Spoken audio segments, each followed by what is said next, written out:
Salam dostlar. Türkmen Kuş kanalına hoş geldiniz. En son videoda, en son oyunda Elo derecem 374 oldu. Şimdi bugün 8. oyun oynayacağız. 7'de 7 gidip var ya şu an şimdi. Hanımla bugün oyunumuza geçelim.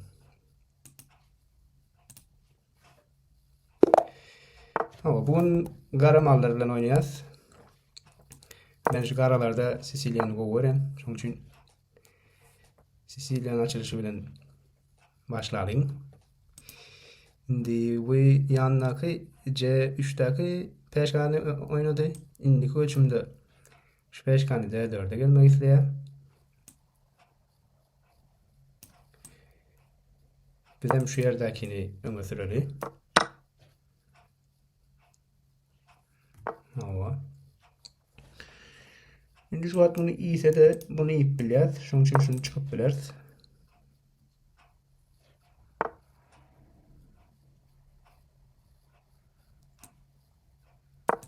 Filimizi çıkalım. Şeyle gelelim.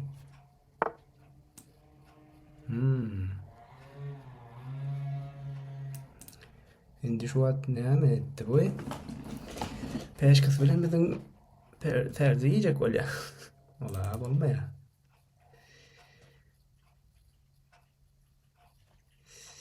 Şimdi ne mi edip biliriz? Şeyle gelip biliriz. Şeyle gelemizde neyi oynat biliyor? Şunu oynat biliyor. Beyle gelsek.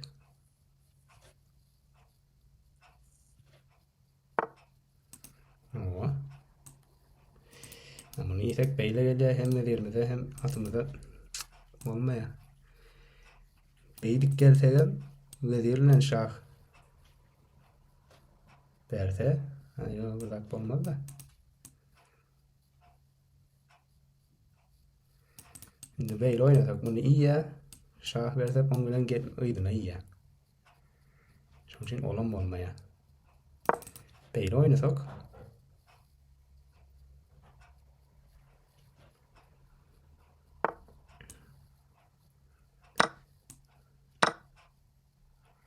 Şeydik gelelim. Şimdi şu yerden tamam gördü. Karşı taşımda koy. Yani şu at şunu oynasak. Ruhunu alacağız. Hava. Bunu alıp oynat bilen ok mu kaldı yani beylik gelsek. Yo bundan burada olmayar. Sen geliver. Sen geliver. Hava.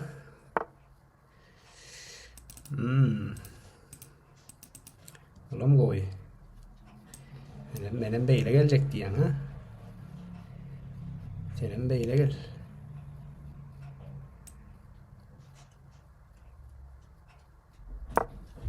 Gelme. Benim için geldin. Biz koralı.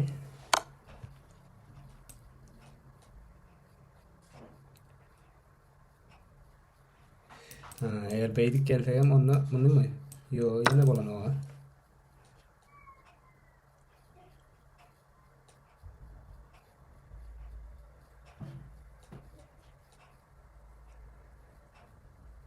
Bir peşka öne geçtik.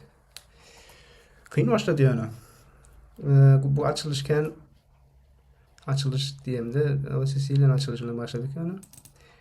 Karşılaşmadık o oynadı.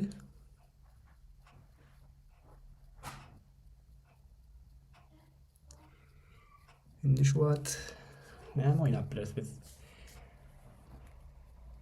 Ellerini geldiğince onu bana kaçmasın şunu bir yiyelim.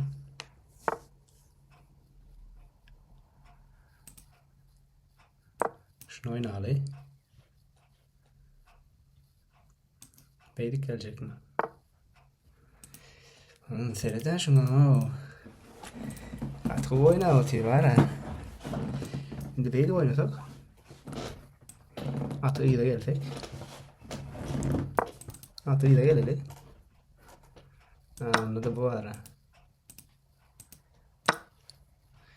Sen bunu iyi.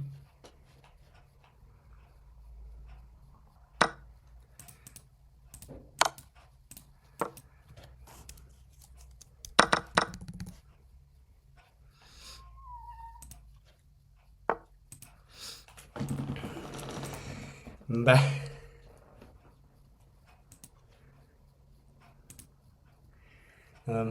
Hiç ellerini koymadı oyunu var ha. Oyunu ya. Şu an ne yapmalıyım son? Şehir gelip şah verecek öyle. Nasıl? Beylik korap bilet mi? Şehit korasak, şah verse, ömünü yapsak.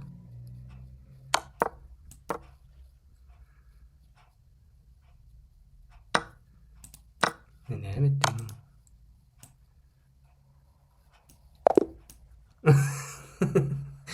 Ay, katı ilk köşe oynağı oldu öyle. Katı kılıklı oldu öyle. Bu düşündürttü. Karşıdaşımız berekella diyen. Yazıp bilet mi? Karşıdaşımı da şey yadalayım. Hava dostlar oyun oldu. Kılıklı oyun oldu. Gitti geldi. Seretap olmalı hemişe. Yani yine bugün hem yendik. Şimdi tane derecemiz neçe oldu. Şunu şu yerden görüp bilemek. Oyun sayında gidelim. 413 oldur. 400'den geçtik ana. Dürtük prosentimiz 84.1. Yine 80'in üstünde. Şunun için go deyip biliriz. Ulu bir yanlışımız yok. Karşılaşmada 2 tane var iken 3 tane onat göçüm var diye. Onun dışında acayip göçüm ikimizde de yok. Hanımla seyredelim. Seyini başlatalım. Şu yer için teoretik göçümler. İyi. Bundan sonra atçık yaz, olmatçık yaz. Pil oynayaz, olan pil oynayaz. Şu bak seyredin. 6. göçüme için ne iyiyem teoretik emmesi. Bundan sonra beydik geliyor. Bizim bu göçüm değerleken. Evet diye katı. Ben şu yerde gönü uzun Rakarovka edip bilen kenik. Zaman ip bilme ya onunla. Ferze gidiyor. Biz yukarı geldik. Balam go göçüm değerli ya. Aklar şu vakati öne geçti. Yani şunu oynamadı. Uyda gelip bizim iyiydik. Son bir yere geldik. Aşağı oynadık. Öne sürdü. Şu yerde interim. Ben hiç aklıma gelmedi şu ara uzun Rakarovka etmek. Hem bu peşkanı koruyat hem ruhumuz D8'e geliyor. Ve bunu ip bilmeye. Ferzi oluyor. Ferzini ip biliyoruz biz. Onu yedik. Son atımız çıktı. İkinci o göçüm. Ondan sonra onu geldi. Onu iyiydi. Ben ilki bilen şu yerde ilki bilen ruhunu yedik at bilen. Bulam üçüncü gol göçümüz. Ol bizim ruhumuzu yeniden ilki bilen şah verip pilini yiyez. Ondan sonra kalan pilini yiyip devam ettik. Önünü yapacağız. Eğen berde ferzini boşa koydu. Pili bilen yiyez. Ol bize şah verip ondan sonra vezirimizi yiyip biliyor. Yani sonra da bizim materyalimiz az köp ve oyunu yenirdik. Dostlar bugünkü videomun sonuna geldik. Bugünkü oyun haladım. Gazete ilk köşe oyun vallahi. Gittili geldi. Hani küçücük bir yanlış etsem oyunu yitirip bilerdim. Şunun için go oyun vallahi. Birinci geldik. Yani karşılaşmada ödem chat'ten hat yazdım. Hani go oyun vallahi deyip. Şu an için hiç yazmadım. Seyrettiğiniz için videoları hala like basayanınız için, tesvir yazanlarınız için sağ olun. İndiki videolarda görüşmek niyeti bilen.